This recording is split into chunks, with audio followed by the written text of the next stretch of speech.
남은 자의 왕국 복음 말씀을 보겠습니다. 54페이지 있는 남은 자의 종말 신앙입니다. 남은 자의 종말 신앙. 2020년 9월 13일 날 우리 말씀을 나눴던 것입니다. 남은 자의 종말 신앙. 우리 창세기 5장 14절에서 31절의 말씀 나눴죠. 게난의 전생에는 910년이었으며 그가 죽으니라. 마할랄렐은 65년을 살며 야렛을 낳았고 야렛을 낳은 뒤 830년을 살며 아들 딸들을 낳았더라. 마할랄렐의 전생에는 895년이었으며 그가 죽으니라. 야렛은 162년을 살며 에녹을 낳았고 에녹을 낳은 뒤 800년을 살며 아들 딸들을 낳았더라. 야렛의 전생에는 962년이었으며 그가 죽으니라. 에녹은 65년을 살며 무르셀라를 낳았고 무르셀라를 낳은 뒤 300년 동안 하나님과 함께 걸으며 아들 딸들을 낳았더라.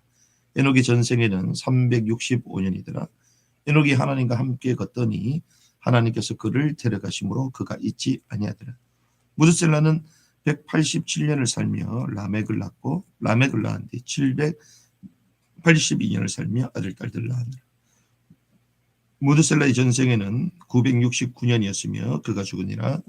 라멕은 182년을 살며 아들을 낳고 그의 이름을 노아라 부르며 이르되 주께서 저주하신 땅으로 인해 우리가 행하는 일과 우리 손의 수고에 대하여 바로 이 아들이 우리를 위로하리라 했더라. 라멕은 노아를 낳은 뒤 595년을 살며 아들 딸들을 낳았더라. 라멕의 전생에는 777년이었으며 그가 죽으니라. 아멘. 우리가 남은 자의 종말 신앙에 대해서 우리가 불과 1년 6개월 그 이상 된 것 같은데요. 그 말씀을 나눴습니다. 남은 자의 종말 신앙의 핵심은 무엇인가? 하나님이 마지막 시대에 남은 자를 준비해 두셨죠. 그런데 우리는 어떤 신앙을 가지냐? 종말 신앙을 가지냐. 말 그대로 에녹이 아들 낳았는데 그 아들 이름이 무드셀라였습니다. 그가 죽으면 종말이 온다. 그때 계시를 본 것이죠. 그래서 그 아들 이름을 무드샬라임, 그가 죽으면 종말이 온다. 그리고 그 아들이 이제는 라멕, 그리고 그 아들이 이제 노아가 나옵니다. 마지막 때는 어떤 때와 같다고 얘기했습니까? 노아의 때와 같다고 말했죠. 노아의 때와 같다. 그러면 반대로 우리는 생각할 수 있습니다. 노아의 때와 같다. 노아의 때와 같다. 마지막 때는 노아의 때, 메피림의 때와 같다. 그렇게 볼 수가 있죠. 우리가 잘 아는 바벨 반란으로 인하여 주님께서 인류를 흩으셨는데 마지막 때는 마치 그런 때와 같다는 것입니다. 그럼 마지막 때 노아의 때와 같다 이 말은 마지막 때는 전 세계가 하나 되는 거대한 디지털 전체주의 사회로 하나가 되어지고 특별히 그런 것들로 말미암아 악의 흐름이 이 땅에 번영한다는 것입니다. 알다시피 이 세상은 엄청나게 발전하잖아요. 그 사람들은 세상 발전하는 것만 생각합니다. 발전하는 것만. 그런데 아시다시피 이 바벨탑 운동이 엄청나게 발전한 세계. 그런데 뭐만 없습니까? 하나님만 없어요. 마찬가지죠. 지금 시대가 어떻게 하고 그레이트 리셋, 뉴노멀, 2030 전 세계 돌아다녀도 그 얘기를 합니다. 왜 그런 얘기를 할까요? 이제는 전 세계 거대한 하나 되는 세계. 그 사회 대전환 뭐 이런 단어 여러분들 들어보셨습니까? 그게 하나의 아젠다를 가지고 가져가는 거예요. 전 세계를 하나로 만들겠다. 하나로 만들 수 있습니까? 세계를. 그런데 만들 수 있는 기술력이 있어요. 그게 넘버 시스템, 수의 체계주수. 언어를 혼잡게 하셔서 전 세계가 흩어졌지만 이제는 이 숫자라는 걸 가지고 수혜를 가지고 전 세계를 하나로 지금 만들고 있습니다. 그래서 만물의 근원은 뭐다? 수다. 그치? 이 천재적인 이 사상가들을 다 찾아낸 것입니다. 그래서 시대가 엄청나게 발전합니다. 세상은 엄청나게 발전합니다. 그런데 우리는 세상 발전하는 것만 알고 있지만 결국 그 바벨탑이 무엇입니까? 엄청나게 발전했지만 뭐가 없었다고요? 하나님이 없었다. 무슨 말입니까? 하나님을 대적하는 문명이었다는 것입니다. 그럼 지금도 마찬가지입니다.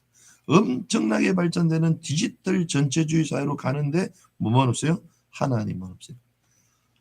그런데 그것이 무엇입니까? 하나님을 대적하는. 그래서 어떤 세계입니까? 하나님을 대적하는 세계. 아시다시피 전 세계가 어떻게 돌아갑니까? 동성애. 그리고 모든 제도법, 여성주의, 페미니즘 이런 거 다 뭡니까? 가정 해체입니다.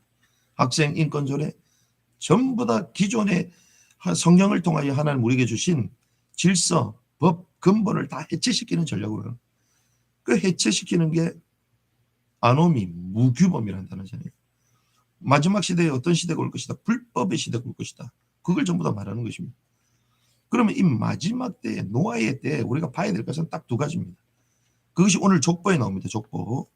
어떤 흐름이 나옵니까? 악인의 흐름이 있고 의인의 흐름이 있다는 거예요.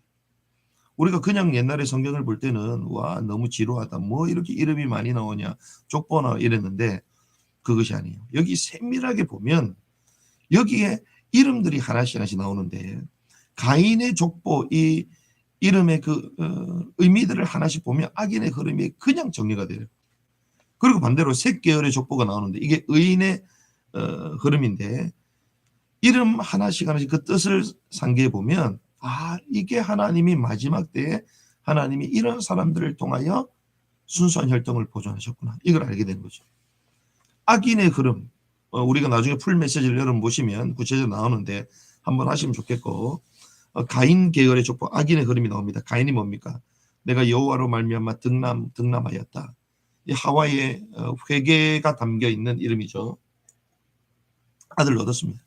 그런데 에녹 그리고 이랏, 무드야엘, 무드사엘, 라멕, 니므롯 이런 이름 자체가요. 하나님을 떠나 하나님을 대적하는 그런 악한 이름들에서 우리를 볼 수 있습니다. 에녹은 뭡니까? 그 도시 건설을 했잖아요. 근데 그 아들의 이름을 이제는 받침, 봉헌되다, 계시하다, 선생이다. 무엇에 대해서 바쳤습니까? 무엇을 계시했겠어요? 그 뒤에 보면 나옵니다. 이랏은 도망자, 도피자, 과시하는 자 이런 뜻이죠. 무드 야헬은 하나님께서 흔적 없이 쓸어버린 자, 이름을 지어버린 자, 파괴와 소멸을 상징합니다.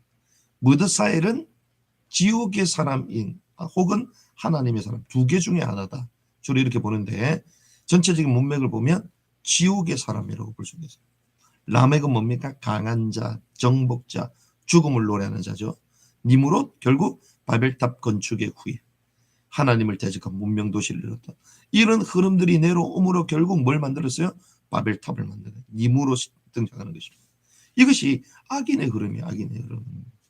셋 계열의 족보를 한번 보시겠습니까? 의인의 흐름이죠. 아담, 만들다, 생기다, 흙, 먼지, 티끌 이런 뜻이죠.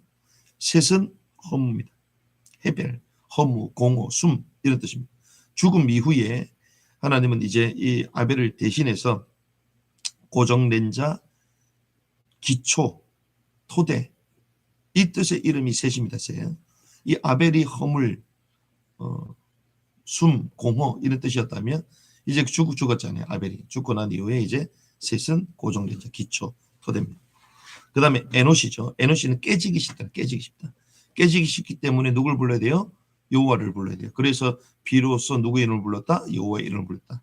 그렇게 연결되는 것입니다. 게나는 뜻밖의 얻은 아들입니다. 광대한 소유란 뜻이에요. 그리고 마할랄레는 하나님께 찬양, 영광이라는 뜻이죠. 그리고 야렛은 위에서부터 내려왔다. 그리고 에녹은 바쳤다. 무드셀라는 그가 죽을 때 심판이 온다. 라멕은 능력 있는 자다. 노아는 안식, 휴식, 위로. 이렇게 쭉 이름이 나오는데 여기에 우리가 알다시피 이름이 이제 조금 변화가 일어나는 걸 볼 수가 있습니다. 마할랄레까지 하나님께 찬양했다. 그 전에 이름이 무엇이라고? 게난이라고 그랬잖아요. 그 전에 이름이 에노스라고 그랬잖아요. 깨지기 쉬우니까 이제 주님의 이름을 부르니 이제 여호와께 이제는 공식적으로 예배를 드리기 시작한 거죠. 그러면서 게난, 뜻밖의 얻은 아들. 하나님께 예배 드리니 광대한 소유를 얻게 되고 하나님 복을 주시는 거죠. 마할랄렐 하나님께 찬양하고 영광을 올려드립니다. 영적인 부흥이 일어났다고 신앙적인 영적인 폭발 부흥이 일어났다고 보는 것입니다. 그런데 이제 야렛 어떤 일이 벌어지냐. 이게 위에서부터 내려왔다는 뜻이잖아요. 그래서 어떤 곳은 이걸 또 긍정적으로 해석하는데 긍정 뒤에 연결하는 걸 보면 문맥을 보면 긍정적으로 해석할 게 아니에요. 이건 위에서부터 내려왔다. 그 당시의 형편을 말하는 것입니다. 네피림하고 연결이 된 것이죠. 그리고 에녹을 바쳤다는 거예요. 무드셀라 그가 죽으면 종말이 온다. 아니 영적인 부흥이 일어났는데 왜 갑자기 종말 타령을 얘기하겠어요? 그래서 우리는 이런 성경의 전체적인 문맥을 가지고 뭔가 변화가 됐다는 사실을 우리는 볼 수 있는 거예요. 그가 죽으면 세상의 끝이 온다. 라멕, 노아까지. 라멕은 능력 있는 자. 아까 전에도 우리가 라멕이 나왔는데 두 가지 의미로 쓰입니다. 앞쪽에는 죽음을 노래한 자였다면 이 반대쪽은 이제 라멕은 이제 능력 있는 자로, 영적인 능력, 기도의 사람, 악의 세력을 정복한 사람, 이런 뜻으로 또한 우리는 해석을 하죠. 그 노아까지 만들어낸 것입니다. 이런 가운데에 이 마지막 때에 이 에녹은 종말 신앙을 다 가지고, 종말 신앙을 가지고 그가 죽으면 종말이 온다. 그래서 그 아들 무드셀라, 그리고 그 손자 라멕, 그 밑에 증손자까지 이제 노아를 만들어내는 것이죠. 이렇게 언약의 흐름이 전달된 것을 우리는 볼 수 있습니다. 그래서 노아는 이 에녹은 죽음을 보지 않고 하는 이렇게 들림을 받았잖아요. 그럼 무엇을 얘기합니까? 휴거를 말하는 거예요. 마지막 때 대환란 때 직전에 주님 뭐 있다고 말씀하셨어요? 휴거가 있다고 말씀하셨어요. 천년. 그런데 신학자들은 그걸 인정 안 합니다. 그런데 미국에 제대로 공부한 사람들은 또 인정을 해요. 한국 신학자들 주로 말을 잘하는. 성경은 처음부터 다 얘기해서 짝이 다 있는 것입니다. 이럴 때에 이 종말 신앙을 가지고 에녹은 뭐 했습니까? 흰 옷만 입고 있었는 게 아니라 전했던 것이에요. 그리고 버렸던 것입니다. 세상의 것들을 버린 것입니다. 술 취하지 말고 방탕하지 말아라 주님 말씀하셨잖아요. 그 세상의 것들, 그런 습성들을 버렸다는 것입니다. 그리고 항상 깨어서 기도했죠. 이것이 종말 신앙을 가지고 있었던 에녹의 삶이었습니다. 그러니까 아시다시피 65세 이후에 하나님과 동행하는 삶이었다. 하나님의 말씀에 순종하고 하나님이 원하는 삶을 에녹이 살았다는 것이죠. 그래서 저와 여러분들은 마지막 때는 곧 노아의 때와 같다고 말씀하셨는데 우리가 왜 계속 마지막 때라고 말합니까? 이 청왕국의 복음이 모든 민족에게 전해 그제야 끝이 오리라. 거의 모든 민족에게 지금 복음이 증거되고 있잖아요. 그렇기 때문에 우리는 주님이 언제 이 땅에 오실지 때와 시기는 모른다 할지라도 마지막 때가 왔음을 우리는 볼 수 있는 거예요. 그렇구나. 지금 하나님의 역사를 마감하는 쪽으로 지금 가고 있구나. 성경 있는 그대로를 가지고 또 시대를 표적을 보면서 우리는 알 수 있는 것입니다.